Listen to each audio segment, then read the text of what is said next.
Tyranny Unmasked here, and today I'm bringing you the insider truth of the war in Ukraine. This is a compilation video of multiple reports by the War in Ukraine, the Unreported Truth channel. I do not claim ownership to these videos, and I highly recommend you give support to this channel. All the links will be in the description, as always. Now on to the video. Russia invaded Ukraine.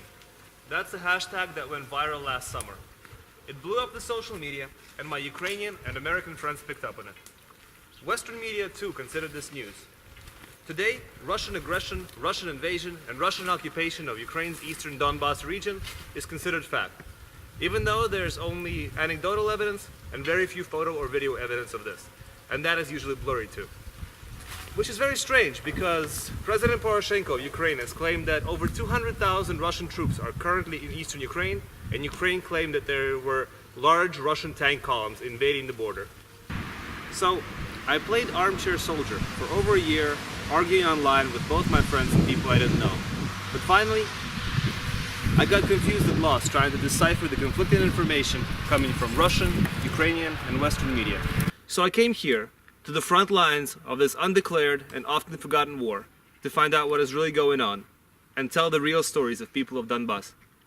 I will not pretend to be unbiased, but the bias I have now is very different from the one I came here with. I saw these people's courage and I saw their suffering, and it changed me. So here's the first video of a new channel where we will do our best to bring you the true stories of what is going on here in Donbass.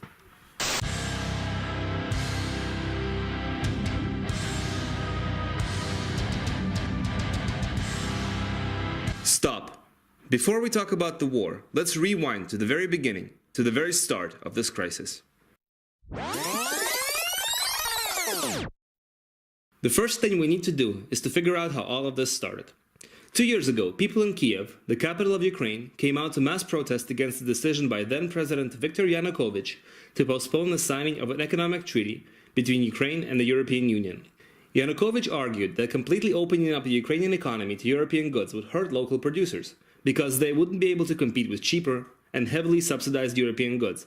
This, in turn, would cause producers to go out of business, countless layoffs, and significantly hurt the economy.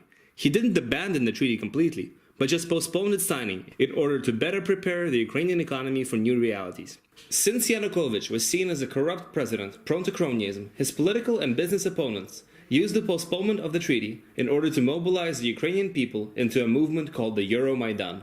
While the majority of protesters were initially peaceful, anti-Yanukovych oligarchs, who actually made their vast fortunes and corrupt schemes stealing from the people of Ukraine, now sponsored the movement for their own financial gain, also paid radical nationalists to battle the police, drawing peaceful protesters into the crossfire. Blood was spilled on both sides, many people tragically died, and the police and the government, in order to save lives, backed down.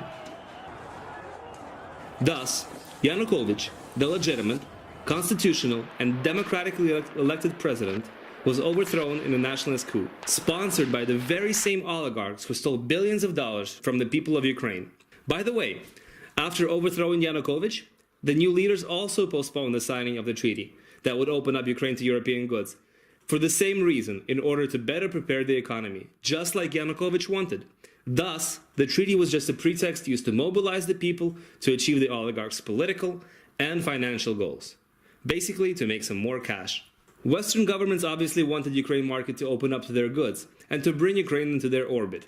And they didn't really care what pain it would cause to the Ukrainian economy and actively supported anti-government protests, both morally by coming to Kiev and financially. The US State Department admitted to having spent $5 billion of US taxpayers' money to help foster anti-government protests. And US Undersecretary of State Victoria Nuland, in her famous "Fuck the EU" intercept, discusses with the US ambassador in Ukraine which protest leader would hold what post in the future government. Now, just imagine this happening in the United States or Europe. Russia or China sponsoring anti-EU rallies in Greece or Spain, or anti-government rallies in the US for that matter, or Russian Foreign Ministry actively donating money to one political party, coming to their rallies, and then telling them who would run what ministry. It's complete nonsense, right? So after the nationalist coup in Kiev, the first act of the so-called revolutionary parliament was to repeal a law giving language rights to Russian speakers. Since the vast majority of southeast Ukraine is Russian-speaking, they came out to protest this and to demand that the revolutionary central government respect their basic rights. They also wanted for Ukraine to become a federation. Many of the most prominent countries in the world are federations, where people have both local as well as federal elections. Brazil, India, Canada, Germany, and many others have federal forms of government. The United States, at the time of its creation, also had Federalist and Anti-Federalist parties. George Washington, as well as most founding fathers, were Federalists. But in Ukraine, the president in Kiev appoints governors to all the regions of Ukraine, and the people of the region don't have a say about it. Just imagine if somebody in Washington, D.C. appointed the governor of Arizona or Massachusetts. How happy would the people there be? Especially if the government in Washington was actively hostile and disrespectful to the people of that state. Obama appointing a hardcore left-wing liberal as governor of Texas, or George Bush before him appointing a hardcore conservative to run California. Would the people not come out to protest this violation of their rights? Of course they would. However, despite hundreds of thousands of people in south and east Ukraine coming out to peaceful rallies calling for Ukraine to become a federation and to have guaranteed minority rights, the government in Kiev completely ignored their calls, branded them separatists and later terrorists, and refused to talk to them. And when some of the protesters occupied and peacefully held few government buildings, just like the protesters did during the Euromaidan in Kiev before, letting people come to work and go from work every day without really disrupting the work process, the central government, instead of trying to negotiate with the Federalists, declared the entire Donbass region a terrorist zone, started bombarding cities with heavy artillery and air force, destroying the local infrastructure, killing countless civilian, elderly, women, and children. Obviously, when the death toll started to rise, and when the Ukrainian forces in cities that they held started acting like marauding occupational force, stealing from locals, abusing the citizens, kidnapping, and even executing people who didn't disagree with the regime, or just kidnapping people for ransom, more and more people started to organize themselves in order to fight back. And the people of eastern industrial region of Donbass declared Donetsk Republic and Lugansk Republic, where the rights and freedoms of people would be respected. So after the republics were declared by local activists, both republics held democratic referendums with Western observers present, where locals overwhelmingly supported the creation of the new political entities. But they still didn't go as far as declaring independence, and still appealed to Kiev to negotiate the federalization of the country, where regions and people in various regions would have guaranteed rights. But instead of negotiating, Kiev responded by sending in the army and nationalist battalions who started indiscriminately bombing civilian areas. Obviously, local people had no choice but to take up arms to defend their land. And those are the people fighting on the front lines today. Locals, people who used to be miners or office clerks, fighting for their freedom from government oppression, fighting for their lands, their homes, and their families. But the West and Ukraine keep insisting that this conflict is all Russia's doing. So we came here to the front lines, to the town of Gorlovka or Horlivka, to find out who the soldiers here are, what they're fighting for, and whether the local people support them or not. Живу с самого детства, с самого рождения. Мои родители здесь родились. Мой ребенок здесь родился. Мы здесь стоим на своей земле. Нам неохота никакой войны, нам хочется свободы. Никогда к Украине плохо не относились. Болели все всегда за одну национальную команду, там, по футболу и остальным.